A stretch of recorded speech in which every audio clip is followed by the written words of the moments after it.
1000 500க்கும் குவார்டருக்கும் கோழி பிரியாணிக்கும் விலை போகாமல் நம்முடைய அடுத்த கட்ட இளம் தலைமுறையினர் வாழ்வதற்கு என்ன செஞ்சு கொடுத்திருக்க அப்படின்னு கேள்வி கேளுங்க. கேள்வி கேட்டால் மட்டுமே தான் நல்ல தலைவன் கிடைப்பான்.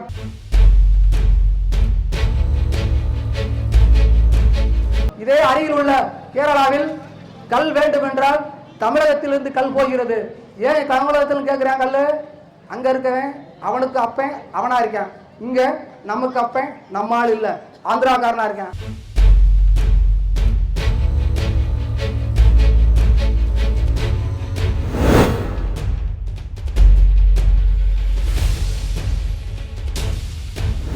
போராட்டத்தை நடத்தி கொண்டிருக்கும் கல்லணை மற்றும் சுற்று கிராம மக்கள் அனைவரும் இவ்வளவு காலங்கள் கழித்து இன்றாவது விழித்துக் கொண்டீர்களே என்று நினைத்து நாம் தமிழர் கட்சி இந்த நேரத்திலே பெருமைப்படுகிறது.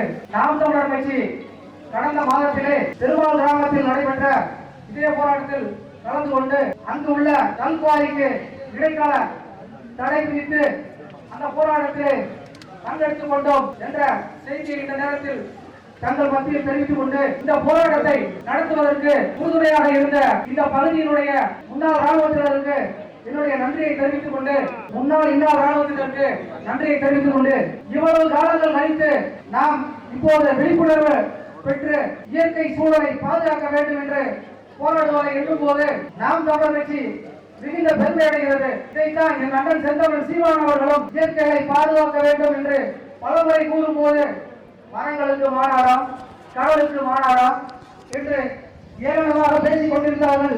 இன்று உலக நாடுகள் நம்மை மரங்களுக்கு மாநாடா, கடலுக்கு மாநாடா, தண்ணீருக்கு மாநாடா என்று திரும்பி பார்க்கக்கூடிய வகையிலே மாநாடுகளை நடத்தி கொண்டிருக்கிறார். இந்த இயற்கை வளங்கள் இல்லை என்றால் நாம் இல்லை என்பதை நாம் புரிந்து கொள்ள வேண்டும். மலைகளை உடைத்தால் மழை வளம் இல்லாமல் போய்விடுவோம் என்பது இங்கு நாம் ஆட்சியில் அமர்ந்திருக்கக்கூடிய ஆட்சியாளர்களுக்கு தெரியாமல் இருக்கலாம்.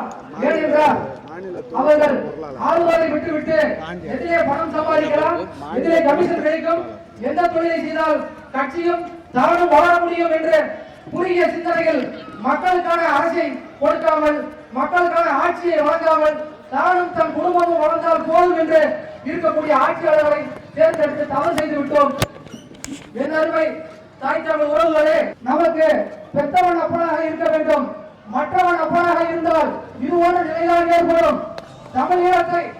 தமிழீழத்தை வென்றா வேண்டும் என்ற ஒரே ஒற்றை இலக்கோடு போயிட்ட பிரபாகரின் பிள்ளைகள் அவர்கள், என் அண்ணன் செந்தமிழ் சீமான் அவர்கள் சொல்வதை போல தமிழனை ஆள வேண்டும் என்றால் ஒரு தமிழன் தான் ஆள வேண்டும். அவனுக்கு தான் தமிழனுடைய வழியும் வேலையும் புரியவே ஒழிய அடுத்தவனுக்கு தெரியுமா என்னுடைய இயற்கை வளங்கள் கொலை போகின்றன என்று துடிக்கக்கூடிய யார் துடிப்பான்? பெற்றவன் தான் துடிப்பான். மற்றவன் துடிப்பானா? மற்றவன் கமிஷன் கிடைக்கலாம். சரி, எவ்வளவு கமிஷன்? கல்குவாரியா அமைச்சுக்க, ஆத்து மணல் அல்றியா அள்ளிக்க, மரத்தை வெற்றியா வெட்டிக்க, கமிஷனை மட்டும் கொடு. இதுக்காக ஆட்சி நடத்தி கொண்டிருக்கக்கூடிய இந்த திராவிடர்களுக்கு உங்களுடைய வாக்கை செலுத்தி நாளை நாமும் நம்முடைய அடுத்த தலைமுறையினரும் இந்த ஊரை விட்டு காலி செய்து போகக்கூடிய ஒரு நிலைக்கு தள்ளப்பட்டு விடுவோம்.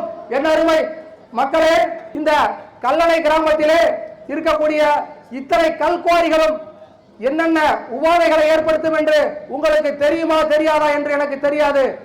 இந்த கல்குவாரி இருப்பதனால் நிலத்தடி நீர் மட்டம் குறைந்துவிடும், சுகாதாரம் கெட்டு அனைவருக்கும் ஆஸ்துமா உள்ளிட்ட வியாதிகள் வரக்கூடும். நாளை இந்த பகுதியிலே ஒரு நிலநடுக்கம் ஏற்பட்டால் முதலில் நம் வீடுகள் அனைத்தும் இடியக்கூடிய அபாயம் ஏற்படும். இவை அனைத்தையும் கண்டுகொள்ளாமல் கமிஷனை மட்டும் பெற்றுக்கொண்டு எத்தனை கல்குவாரிகள் வேண்டுமானால் அமைத்துக்கொள், எங்களுக்கு தேவை கமிஷன் என்று கமிஷனுக்காக ஆட்சி செய்து வரும் இந்த ஆட்சியாளர்களுக்கு நாம் வாக்குகளை இத்தனை வருடங்கள் செலுத்திக் கொண்டிருக்கிறோம். என் அருமை மக்களே, இனியாவது வருகின்ற காலங்களிலே 1000 500க்கும் குவார்டருக்கும் கோழி பிரியாணிக்கும் விலை போகாமல் நம்முடைய அடுத்த கட்ட இளம் தலைமுறையினர் வாழ்வதற்கு என்ன செஞ்சு கொடுத்திருக்க அப்படின்னு கேள்வி கேளுங்க. கேள்வி கேட்டால் மட்டுமே தான் நல்ல தலைவன் கிடைப்பான். நமக்கான தலைவன் யார் என்று திரையில் தேடுவதை விட்டுவிட்டு உண்மையில் நம்மோடு யார் என்று போராடுகிறார்கள் என்று சிந்தியுங்கள். அனைவரும் படியுங்கள், அனைவரும் படியுங்கள். படித்தால் மட்டுமே நாம் விழிப்புணர்வு அடைய முடியும். நாம் இத்தனை காலங்கள் விழிப்புணர்வு அடையாத காரணத்தினாலேதான் நம் கிராமத்தை சுற்றிலும் இத்தனை கல்குவாரிகள் வந்துள்ளன. என்ற அருமை தாய் தமிழ் உறவுகளே, இத்தனை கல்குவாரிகள், ஆற்று மணல் இல்லை, மரங்கள் இல்லை, இயற்கையை அழித்து விட்டார்கள். இதே அருகில் உள்ள கேரளாவில் கல் வேண்டும் என்றால் தமிழகத்திலிருந்து கல் போகிறது. ஏன் தமிழகத்தில் கேட்கிறாங்கல்ல? அங்க இருக்கவன் அவனுக்கு அப்பன் அவனா இருக்கான், இங்க நமக்கு அப்பன் நம்மால் இல்ல, ஆந்திராக்காரனா இருக்கான். அப்ப என்ன ஆகும்? தமிழ்நாடு நாசமா போனா பரவாயில்ல, துப்புரவு தொழிலாளர்களுக்கு ஒப்பந்தம் யார்கிட்ட கொடுத்திருக்கான் தெரியுமா? தமிழகத்தில் இருக்கக்கூடிய துப்புரவு தொழிலாளர்களுக்கு ஆந்திராக்காரன் ஒப்பந்தம் கொடுத்திருக்கான். ஆந்திராக்காரனுக்கு ஒப்பந்தம், அவனுக்கு அவர் வருமானம். அந்த ஒப்பந்த பணியாளர்களுக்கு அவன் எதுவுமே கொடுப்பானா? கொடுக்க மாட்டான். ஒப்பந்தத்தை என்னுடைய வரிப்பணத்தை வாங்கி கொண்டு ஒப்பந்தத்தை தமிழகத்துல இந்த ஒப்பந்தத்தை செய்யக்கூடிய தகுதியுள்ள நபர் யார் இல்லையா? சொல்லுங்க. தமிழகத்தை ஆளக்கூடிய தகுதியான நபர் யாரும் ஒரு தமிழன் கூட இல்லையா? இல்லைன்னு நினைச்சா வாக்கு செலுத்திக்கிருக்கோமா? தமிழருக்கு இல்லாத தகுதியும் திறமையும் ஆந்திராக்காரனுக்கு இருக்கா? சொல்லுங்க. தமிழன் நம்மளால முடியாது எதுவும் இருக்கா? இல்ல. உலகத்தையே கட்டி ஆண்ட ஒரு தமிழ் பரம்பரை நம்ம. ஆனா இன்னைக்கு யாரோ ஒருத்தனுக்கு 500 1000 வாக்கு செலுத்திட்டு அப்பா போட்டேன்பா ஓட்டு அப்படின்றோம். மக்களே, 500 1000 உங்களுடைய விலை மதிப்பில்லாத வாக்குகளை இனியும் விற்காதீங்க. வாக்குக்கு பணம் கொடுத்தானா வாங்கிக்க. ஏன் கேளு, அது பூரா உடனே கொள்ளையடிச்ச பணம். வேணும்னு சொல்லாத, மாத்தி போடு, ஓட்ட மாத்தி போடு. அப்பதான் கொடுக்கக்கூடிய கலாச்சாரத்தை நிப்பாட்டுவேன். மக்களுக்கு எவ்வளவு வேணா கெடுதல் பண்ணலாம், என்ன வேணா செய்யலாம். எலெக்ஷன் டயத்துல 1000 500 2000 கொடுத்தா இந்த போராட்டத்தை பூரா மறந்துடுவேன், மறந்துட்டு நம்மளுக்கு தான் வாக்களிப்பேன் அப்படிங்கிற சிந்தனையில இருக்கக்கூடிய அத்தனை கட்சிகளையும் ஒழிச்சேருங்க. உங்களுக்கு உங்களோட போராட்டத்திற்கு யாரு உங்களோட தோளோடு தோல் நிப்பா அப்படின்னு யோசிங்க. யோசிச்சு அவங்களுக்கு வாக்கு செலுத்துங்க. யாரு உங்களுக்கு இந்த போராட்டத்துல உங்க கிராமத்தை சுத்தி இருக்கக்கூடிய அத்தனை கல்குவாரிகளையும் மூடுறதுக்கு உறுதுணையாகவும் துணையாகவும் இருக்காங்களோ அவங்களுக்கு தான் வாக்குன்னு சொல்லி நீங்க அனைவர்கிட்டையும் சொல்லுங்க. அதே கட்சி உங்களுக்கு நல்லது செஞ்சா யாருக்கெல்லாம் வாக்கு செலுத்துங்க.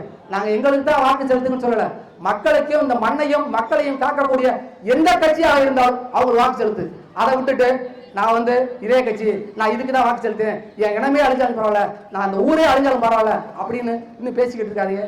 தயவு செய்து இந்த மக்களையும் மண்ணையும் நேசிக்கக்கூடிய ஒருவனுக்கு வாக்கு செலுத்துங்கள். நன்றி. நாம் தமிழ்.